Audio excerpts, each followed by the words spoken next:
జీవపు వెలుగు ప్రేక్షకులకు ప్రభు అయిన యేసుక్రీస్తు నామమున శుభములు కలుగునుగాక.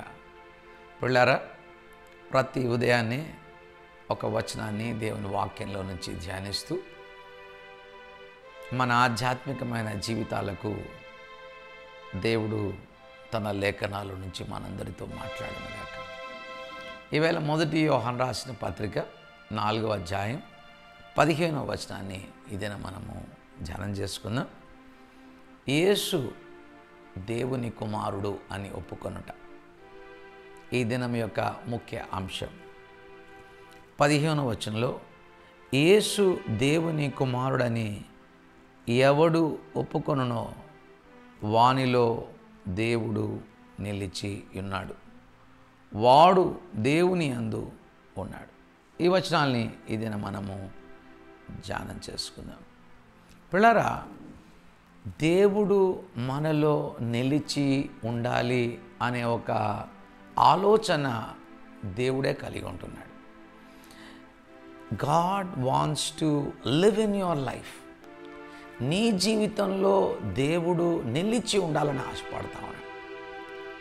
చాలాసార్లు దేవుడు నా దగ్గర లేడు, దేవుడు నాకు దూరంగా ఉన్నాడు, నేను ఏ రీతిగా దేవునికి దగ్గరగా రావాలి అనే ఆశ మనందరి జీవితంలో కలిగి ఉంటుంది. కానీ ఈవేళ దేవుని పిల్లలంగా మనము జ్ఞాపకం చేసుకోవాలి, దేవుడు ప్రేమామయుడు. ఆయన మన జీవితాల్లో నిలిచి ఉండాలని ఆశపడుతున్నాడు. ఆయన ఉండడం ద్వారా మన జీవితాలు ధన్యకరమైన అనుభవాల్లోకి రావడానికి ఆస్కారం ఉంది. కనుక ఈ దినము ఆయన మనలో నిలిచి ఉండే ఒక గొప్ప ఆలోచనను దేవుడే మనకు నేర్పించాలని ఆశిస్తూ ఉన్నాడు. చూడండి, 15వ వచనంలో ఈ రీతిగా రాయబడ్డది, యేసు దేవుని కుమారుడని ఎవడు ఒప్పుకొనునో వానిలో దేవుడు నిలిచి ఉన్నాడు, వాడు దేవుని యందు ఉన్నాడు. దేవుడు మనలో ఉండడం, మనము ఆయనతో కలిసి ఉండడం అనే ఈ గొప్ప అనుభవాన్ని యోహాను మనకు ఈ పత్రికలో, ఈ వచనంలో మనకు నేర్పించాలని ఆశిస్తూ ఉన్నాడు. This is a mystical union with God.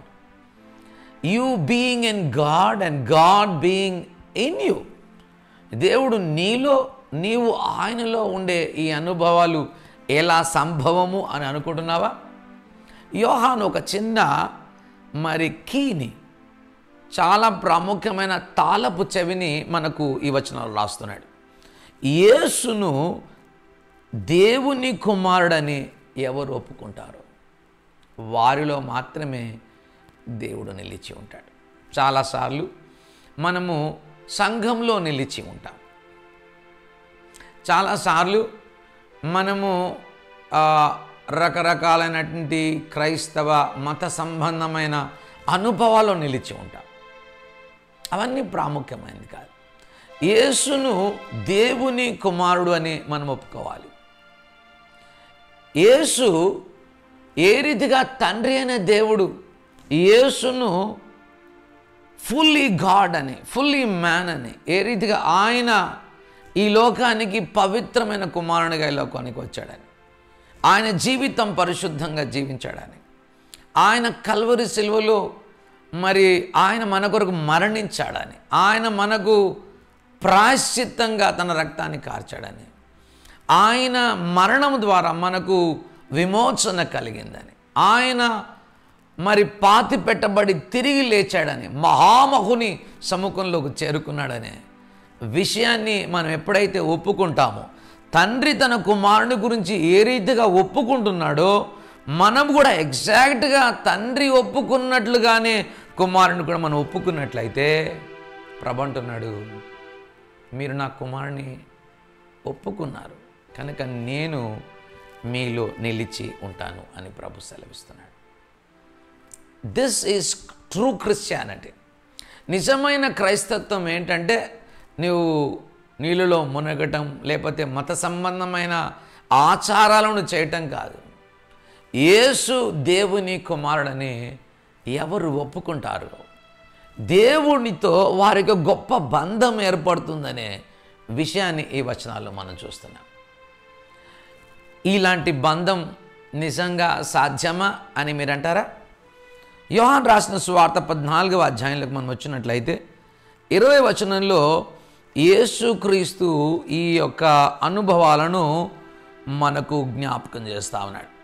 యోహాను 14వ అధ్యాయం 20వ వచనంలో, నేను నా తండ్రి అందును, మీరు నా యందును, నేను మీ అందును ఉన్నామని ఆ దినమున మీరు ఎరుగుదురు. ఎంత చక్కని మాట! నేను తండ్రిలో, మీరు నాయందు, నేను మీ అందు అనే పదాలు ఎంత అద్భుతమైన పదాలు. ఈవేళ దేవునితో అలాంటి ఇంటిమేట్ రిలేషన్షిప్ని దేవుడు కలిగి ఉండాలని దేవుడు ఎంత ఆశిస్తూ ఉన్నాడు. యోహాను తన సంఘానికి ఆనాడు మనకు దేవునితో గొప్ప సంబంధాన్ని, దేవునితో సంబంధాన్ని ఆయన జ్ఞాపకం చేయాలని ఆశపడ్డాడు. మొదటి యోహాను రాసిన పత్రిక 1వ అధ్యాయంలో ఆయన ఈ 3వ వచనంలో ఈ రీతిగా అంటున్నాడు, మాతో కూడా మీకు సహవాసము కలుగునట్లు మేము చూచిన దానిని, వినిన దానిని గురించి మీకు తెలియజేసు. మేమేమైతే చూసామో, మేమైతే యేసుక్రీస్తు నోటి గుండా విన్నామో వాటినే మీకు తెలియజేస్తా ఉన్నాం. ఈవేళ యోహాను ఈజ్ నాట్ బ్లఫింగ్. యోహాను చాలా సూటిగా యేసుక్రీస్తు మాటలను మనకు గుర్తు చేస్తున్నాడు. అందుకనే మన సహవాసం అయితే తండ్రితోనూ ఆయన కుమారుడైన యేసుక్రీస్తుతో కూడా ఉన్నది. ఆ రీతిగా మన సంతోషము పరిపూర్ణము కాగలుగుతుంది అని 1 యోహాను 1వ అధ్యాయం 3-4 వచనాలు మనం చూస్తాను.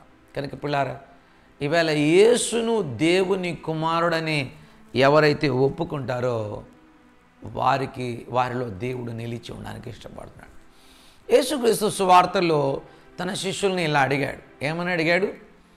మీరు ఈ లోకంలో ఉన్నటువంటి అనుభవాల్లో మీరు అనేకుల్ని చూస్తున్నారు కదా, నా గురించి వారు ఏమనుకుంటున్నారు అని యేసుక్రీస్తు వారిని అడిగాడు. మత్తయి రాసిన సువార్త 16వ అధ్యాయం ఆల్మోస్ట్ 13, 14, 15 వచనాల్లో మనం చూడగలుగుతాం. వారన్నారు, నీవు ఏలియావు అనుకుంటున్నారయ్యా, నీవు బాప్తిసం ఇచ్చి యోహాను అనుకుంటున్నారయ్యా, నీవు ప్రవక్తలలో ఒక గొప్ప ప్రవక్త అనుకుంటున్నారయ్యా అని అంటే యేసు ఇలా అడిగాడు, మీరేమనుకుంటున్నారు? నేను ఎవరను అని మీరు అనుకుంటున్నారు? పేతురు అంటున్నాడు 16వ వచనంలో, నీవు సజీవుడవైన దేవుని కుమారుడవైన క్రీస్తువు అని పేతురు ఒప్పుకున్నాడు. పిల్లారా, వెంటనే యేసుక్రీస్తు పేతురికి ఇచ్చిన జవాబు ఏంటో తెలుసా? పేతురు, పరలోకమందున నా తండ్రి నీకు దీన్ని బయలుపరిచాడు కనుక నువ్వు ధన్యుడవు. చూసారా, యేసును దేవుని కుమారునిగా ఒప్పుకోవటం వలన ఈ ధన్యకరమైన అనుభవాల్లోకి మనం రాగలం. ఈ దినం నీ జీవితంలో దేవునితో వ్యక్తిగతమైన బంధం లేకపోయి ఉండొచ్చు, నువ్వు క్రైస్తవుని అయి ఉండొచ్చు. ఏం లాభం? నీవు యేసుతో దగ్గరి బంధం నీకు ఏర్పడాలి అంటే యేసు చెప్పిన ఈ మాట చాలా ప్రాముఖ్యమైనది. యేసుక్రీస్తు మత్తయి రాసిన సువార్తలో మనము గమనించినట్లయితే 10వ అధ్యాయం 32వ వచనంలో ఈ రీతిగా అన్నాడు, ఎవరు మనుషుల ఎదుట నన్ను ఒప్పుకుంటారో నేను పరలోకమందున దేవదూతల ఎదుట నా తండ్రి ఎదుట వారిని ఒప్పుకుంటాను అని అన్నాడు. ఎంత అద్భుతమైన పాఠం! పిల్లారా, మన జీవితంలో యేసును రహస్యంగా ఒప్పుకోవటం కాదు, యేసును ఓపెన్గా ఒప్పుకోవాలి. ఆయనే దేవుని కుమారుడు, నా జీవితానికి ఆయనే కర్త, నా ఇంటిలో ఉన్న ప్రతి పరిస్థితికి ఆయనే మూలాధారం అని ఎవరైతే ఒప్పుకుంటారో, పబ్లిక్గా ఒప్పుకుంటారో, వర్బల్గా నోటితో ఒప్పుకుంటారో, పరలోకమందున తండ్రి అంటున్నాడు, నేను వారిలో ఉంటా, వారు నాలో ఉంటారు. ఈ గొప్ప బంధంలో మనం ఉండగలమన్న విషయాన్ని ఈ వచనాల్లో మనం చూడగలుగుతాం. యేసుక్రీస్తు ఒక పర్యాయం ఈ మాట చెప్పలేదు, 2 పర్యాయాలు ఈ మాట చెప్పలేదు, 3 పర్యాయాలు ఈ మాట చెప్పాడు సువార్తల్లో. ఎవరైతే నన్ను ఓపెన్గా పబ్లిక్గా అందరి ఎదుట నోటితో ఒప్పుకుంటారు. నేను వారిలో ఉంటాను, వారు నాలో ఉంటారు. What a great union is this. ఈవేళ ఇలాంటి గొప్ప బంధంలో నీవు ఉండాలని ఆశపడుతున్నావా? యేసు దేవుని కుమారుడని మనం ఒప్పుకోవాలి. పౌలు కూడా ఈ మాటల్ని రోమీయులకు రాసిన పత్రిక 10వ అధ్యాయం 9-10 వచనాల్లో ఈ రీతిగా అన్నాడు, మీరు నోటితో ఆయనను ఒప్పుకోవాలన్న విషయాన్ని పౌలు తన యొక్క పత్రికలో, రోమీయులకు రాసిన పత్రిక 10వ అధ్యాయము 9-10 వచనాల్లో ఏ రీతిగా మాట్లాడుతున్నాడో నేను మీకు జ్ఞాపకం చేస్తాను. యేసు ప్రభువని నీ నోటితో ఒప్పుకొని దేవుడు మృతులలో నుండి ఆయన లేపిన నీ హృదయమందు విశ్వసించినడలా నీవు రక్షింపబడతావు.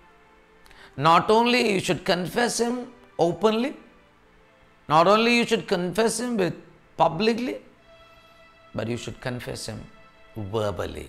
నీ నోటితో ఆయనను నీవు ఒప్పుకోవాలి. ఎప్పుడైతే ఇలాంటి ఒప్పుకోలు నీ జీవితంలో కలుగుతుందో తండ్రి నీలో ఉంటాడు, నీవు ఆయనలో ఉంటావు.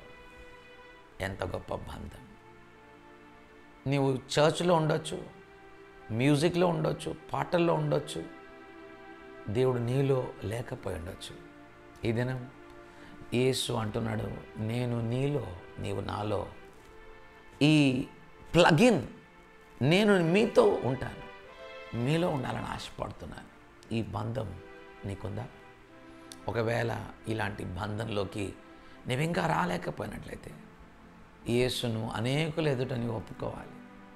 ప్రజలందరికీ ఆయనే దేవుడు అని గుర్తు చేయాలి. ఆయన ఒక్కడే లోక రక్షకుడు, ఆయనే పరలోకం నుంచి దిగి వచ్చిన దేవుడు, మన పాపముల కొరకు ప్రాయశ్చిత్తం చేసిన వాడు, మన దోషములని తుడిచివేయగల సమర్థుడు. ఆయన ద్వారానే మనకు గొప్ప నిరీక్షణ, నమ్మకం ఉంది అన్న విషయాల్ని మనం ఎప్పుడు కూడా గుర్తు చేసుకోవాలి. అట్టి గొప్ప అనుభవంలో నీకు రావాలని ఆశపడుతున్నావు, అలాంటి బంధంలో నీవు ఉండాలని ఇష్టపడుతున్నావు. యేసును నీ స్నేహితులు ఎదుట, నీ కుటుంబంలో, నీ కంపెనీలో, నీ వీధిలో యేసు దేవుడు, ఆయన ఒక్కడే రక్షకుడు అని నువ్వు ఒప్పుకున్నట్లయితే దేవునికి ఇస్తున్న వాగ్దానం, నేను నీలో ఉంటా. నీవెక్కడ అడుగు పెడతావో అది ఫలిస్తుంది. నీవు ఏది అడుగుతావో నేను నీకు ఇస్తాను. మీరు చేయలేదంటూ ఏది లేదు. మీరు ధన్యజీవులు అవుతారు. ఈవేళ అలాంటి ధన్యత నీవు కలిగి ఉంటున్నావా? దావీదు అంటాడు, యెహోవా తమకు దేవుడిగా గల జనులు ధన్యులు. ఈవేళ ఆయన నీలో ఉండడం ఎంత ధన్యత. పేతురు, సీమోను పేతురు, బర్యోనా నీవు ధన్యుడవు. ఈవేళ అలాంటి ధన్యకరమైన అనుభవాలకు నీవు రావాలని ఆశపడుతున్నావు. యేసును నీ నోటితో సమాజం అంతటికి పబ్లిక్గా, ఓపెన్గా నీవు ఒప్పుకున్నాడు. ఆయన నీలో ఉంటాడు, నీవు ఆయనలో ఉండగలుగుతావు. నువ్వు చేయలేదంటూ ఏది లేదు. నీ కెరియర్లో, నీ వ్యాపారంలో, నీ పిల్లల జీవితాల్లో, నీ ఆరోగ్య వ్యవస్థలో, అన్ని స్థితిగతుల్లో ప్రభు నీకు తోడై నిలిచి ఉండును గాక.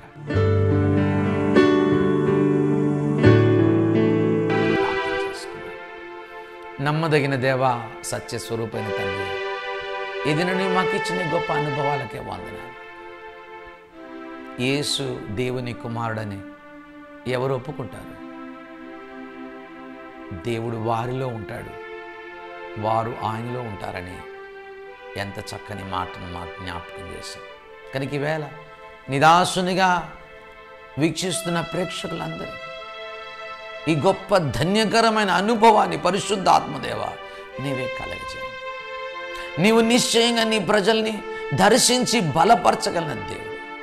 కనుక ఈవేళ ప్రభా, నీ వాక్కు ద్వారా వారితో మాట్లాడారు. నీ ప్రజలందరినీ నిండారుగా దీవించండి.